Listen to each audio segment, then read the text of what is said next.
strength as it enters the Philippine area of responsibility tonight.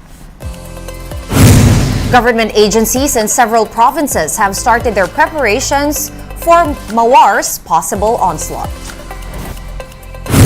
And Pagasa reports that the rainy season could officially start next week.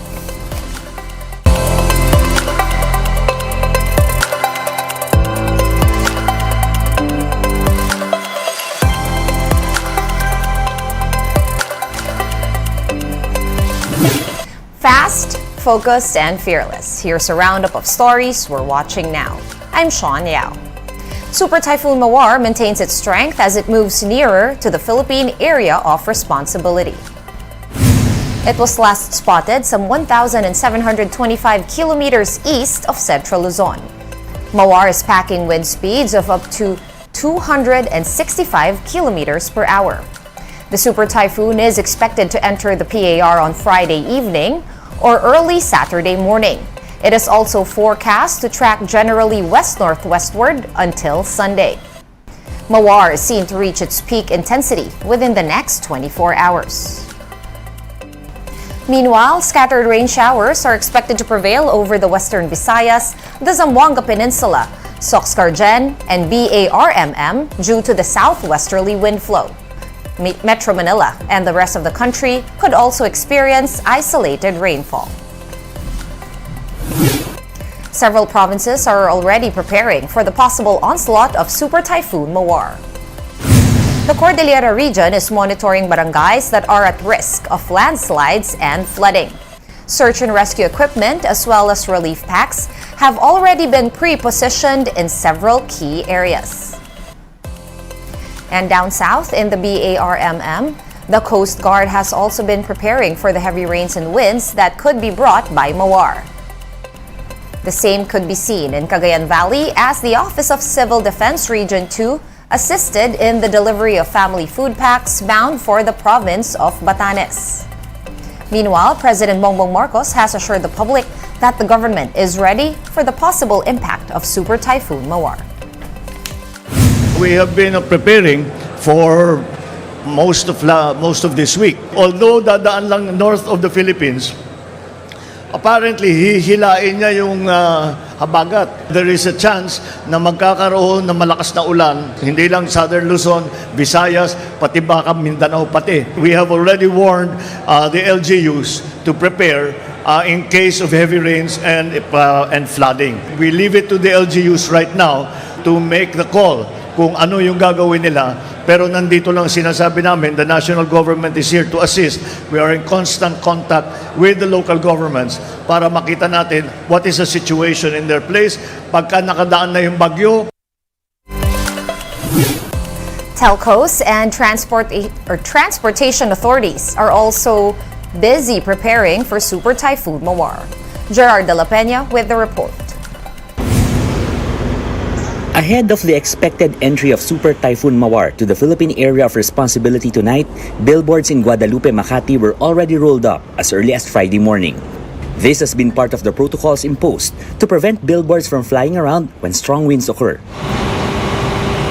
Meralco teams, meanwhile, are roaming the entire Metro Manila to prune branches of trees that touch its power lines. This is to prevent power supply interruptions in the middle of a storm. In a statement, Meralco assured the public that it is on standby and ready to respond in case of emergency.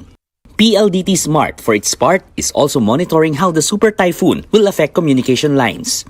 PLDT's teams are also on standby to respond to whatever inconvenience that customers might experience.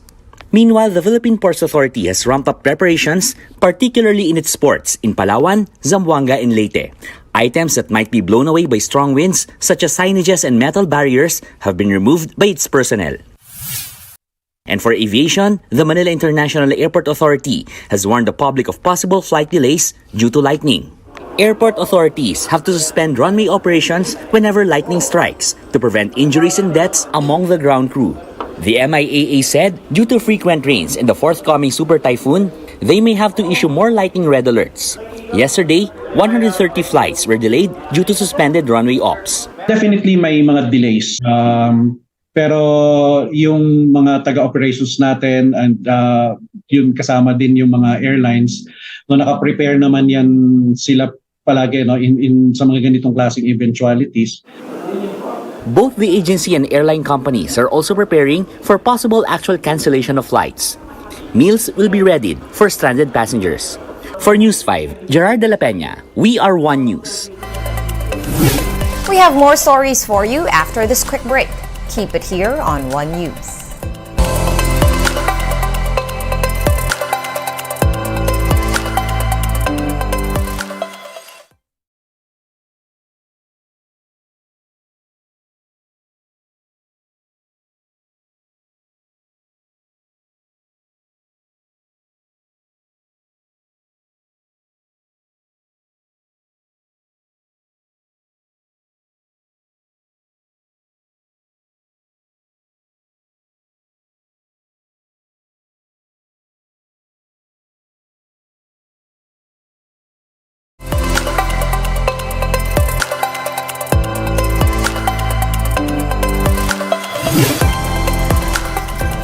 You're still watching One News Now. I'm Sean Yao.